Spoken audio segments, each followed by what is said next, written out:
should have taken back this moment. Well, it's been a one-sided affair so far through the first 2 quarters, but there's plenty of time to mount a comeback. I showed too much weight. I hold it too much pain. Here's Herrera. On the floor for San Antonio. Jefferson and McDyess make up the forwards. Parker and Manu are the backcourt. And it's Duncan in at the pivot spot, manning the middle. How impressive was Blake Griffin? Became an all-star in just his first season actually playing with the Clippers. And not many people can ever do that in the NBA, especially these days when the players are coming in at such a young age. Gordon. It's hauled in by Tony Parker. Spurs trail by 12. To the inside. He goes up, and there's Richard Jefferson on the assist by Parker. Jefferson's got the first points to start out the third quarter for the Spurs. And Blake Griffin, an all-star in his first season, the last rookie, Clark, to be selected as a reserve for the all-star game. Tim Duncan back in 1998. It's pretty rare you have a player walk into the NBA and pretty much immediately claim superstar status. It was a combination, though. The weight for Blake Griffin after the injury that cost him his official rookie year, and then also doing it in L.A. And it doesn't hurt when you can become a hit on YouTube with all of those monster throwdowns. And that one's good by Herrera. 27 points for him. He has such a calm demeanor, but he locks in, takes his time, and finishes. San Antonio calls timeout.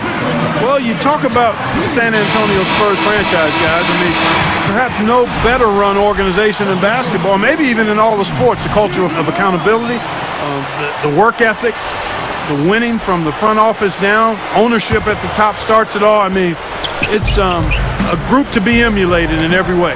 Splitter is checked in for San Antonio. Duncan outside. Back to Jefferson. 6 to shoot. Ginobili. And he converts the layup. Ginobili's got 6 points. All said, Clark, the Spurs have done a great job of identifying players who fit in their system. Steve, you've been there with another team, Phoenix, identifying players, drafting, securing talent. You've got to have great respect for their organization. Yeah, I think it's maybe the most well-run organization in the NBA, Kevin. They even own their own D-League affiliate in Austin. They run it like a minor league team, so they're able to really kind of teach and mentor their young players and young coaches. A fantastic organization. Here's Duncan. Jumps up. A finger roll finish at the bucket. Duncan's got his second basket of the game. Something has to change, guys. That's 10 straight points coming in the paint against this team. Well, they got to collapse in there, and everybody's got to be conscious of it. It's a team effort in protecting the paint. Control the ball, and then everybody's got to get in there and keep the defense locked down. Again, the Spurs good for 2. One thing about Pop is that he can be hard on his own players, but he gets their respect because he's equally hard on all of his players. I mean, you could be the 12th man on the bench or Tim Duncan. If you mess up, he's going to let you know about it. Releases from 15. And there's Eric Gordon on the assist by Griffin. 7 points for Eric Gordon. Another steal. And they're pushing it up. Oh! Now let's check out the Spike Slam Camp. There isn't anybody in the building that didn't appreciate that throwdown. Well, Steve, that's as fancy a finish as you could possibly get. A serious degree of difficulty on that one. Here's Parker. And Clark, they're going to have to make a pretty big comeback here. Yeah, I think so, but I don't think the clock is a factor right now, at least not yet. I mean, they don't need to change their pace of play. Keep attacking. Yeah, I agree. You got to make sure you take your time, but start to be more effective and efficient with each possession, and you got to buckle down defensively. That's why you push the ball. You score before the defense has a chance to set up. Exactly. They had the defense on its heels that time. What do you think, Steve? This is something that all coaches can mimic of Pop, the way he is hard on player 1 through 12, and certainly has his favorites and guys he's had around, but I think he treats them all like men. I think they appreciate that. His lines of communication are amongst the best in the NBA. Yeah, he's got a great sense of humor. Boom! And nobody getting in the way. Not at all. Major throwdown. A superb alley-oop there.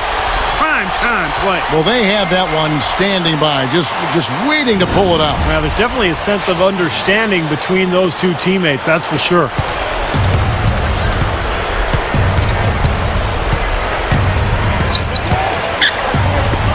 Ginobili with the three. The Clippers grab the miss. Kaman's got 3 rebounds so far in the game. Here's Herrera, and there's the rejection. Spurs trail by 18. Parker kicks to Splitter.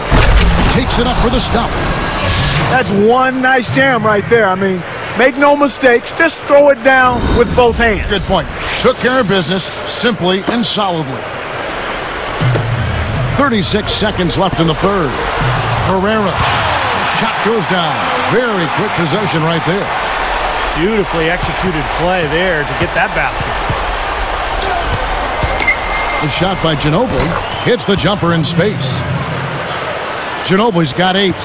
Clippers leading by 16. He passes it to Gordon. From deep three-point range, good D by Parker. Remember, he was hot early, 3 3-pointers in the first half, but he may have to start putting the ball on the floor. His shot's not working here in the second. And Duncan gets it to go on the assist by Ginobili. 8 points for Duncan. You know, you can give a defender a lot of trouble if you're consistent with that turnaround jumper. It's almost impossible to block. Well, through 3 quarters of play, down double digits, it may be difficult to overcome. And we'll be right back here in Los Angeles.